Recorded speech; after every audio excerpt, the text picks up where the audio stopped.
All right, calling all girls that love nature and learning for a fun day at Camp Greenwood's Butterfly Garden. Rose Pest Solutions is donating 191 native plants and need your help to plant them. Families are welcome to join the free event and learn more about Girl Scouts at the same time. Rose Pest Solutions' Janelle Iachino joins us now to share more.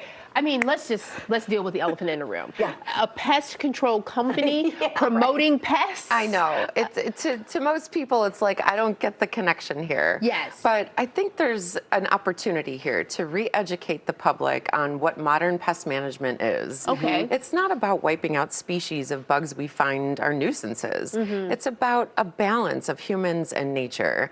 And it's really important to teach our younger generations things like where does our food come from? Yeah. And that's one of my missions with this big project coming up is to show them and get them involved in the whole cycle of life. Okay, so native plants. How do you guys pick the plants? Is this to, attract pollinators, bees, all that kind of Yes. things? Okay. So we're good friends with the Peggy Notebart Nature Museum, and we do a lot of stuff with them throughout the year, including the native pollinator plant sale going on right now. But their staff horticulturalist, Seth Harper, helped me so much in his experience and wisdom in planting things around the Nature Museum. He helped me pick out the species. There's, I think, a couple dozen different species, but they're all based on different, necessities like the type of soil and how much water we need to provide for them. So he was an amazing resource. And where we got the plants, the Midwest Ground Cover Company was so helpful. They had this really great calculator to use and calculate how many plants you would need for a certain space. Okay. So we've got 1,000 square feet that we're filling. Wow. Yeah, it's huge. Okay, with all of these plants. So explain how bees are part of the cycle of life. Yeah, so 1 out of every 3 bites of food we eat is because of a pollinator. And bees are a big part of that, but it's other things too, like birds and bats and beetles and moths. Which you're wearing. Yeah, and so although, we love honeybees and we love that they make honey, people need to know that there are a lot of other species, even in nighttime too, that are making our foods possible. Apples and cherries and watermelons, even chocolate. Those are all plants that need to be pollinated. Okay. Okay, so you guys are looking for help to plant these, correct? Yes, yes. So we were looking for around 200 people to volunteer and help us plant 191 native pollinator species plants. And we have about 58 spots left.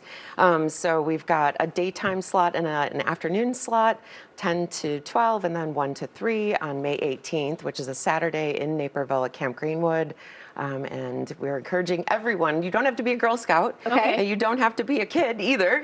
This is open to everybody. And be part of the legacy that will, contribute to future generations learning about pollinators. So they don't need to necessarily be gardeners or at-home gardeners. So they can come out and learn and just get their hands dirty. Just be part of it. Just be part of the project.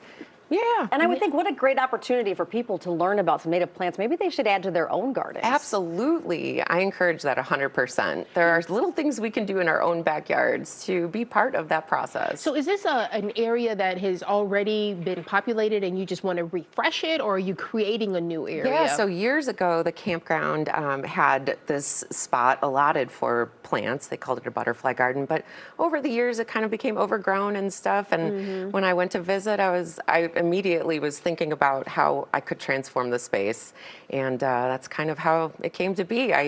It was like a puzzle piece. I had everything laid out on my floor, and I was trying to put all the pieces together of where these different blooms would go, and I think it's going to be great. I'm really excited to see how this all comes together. Are you guys planting from seeds, or are you guys planting small plants? No, they're actually like started plants, Oh, which okay. gives them a better chance of surviving. Yeah. And we have a whole aftercare plan as well for watering cycles and whatnot. So thanks to Seth, who helped me figure all that out. And Rose Pest Solutions. So when you say that you all coexist, how is it that you're still able to do your job and then allow the pests to exist? Great question. So we're a structural pest control company. So our staff believes that insects have a place in this world. They're part of a bigger plan, right? A Yeah, bigger for cycle. sure. And it's a respect thing. So we're certified green professionals, and when these pests get too close for comfort, they get inside our homes. They might be a structural threat. They might be a public health threat, like mice. That's when we need to push them back into nature where they belong. So it's, like I said, it's about balance. It's not about wiping out species. No, It's no. about working with people in their own particular environment to restore that balance. All right, So Janelle, fun. thank you so much, Yeah. and thanks for the information. Now, this is where you can find out about the Butterfly Garden Planting Party at Camp Greenwood.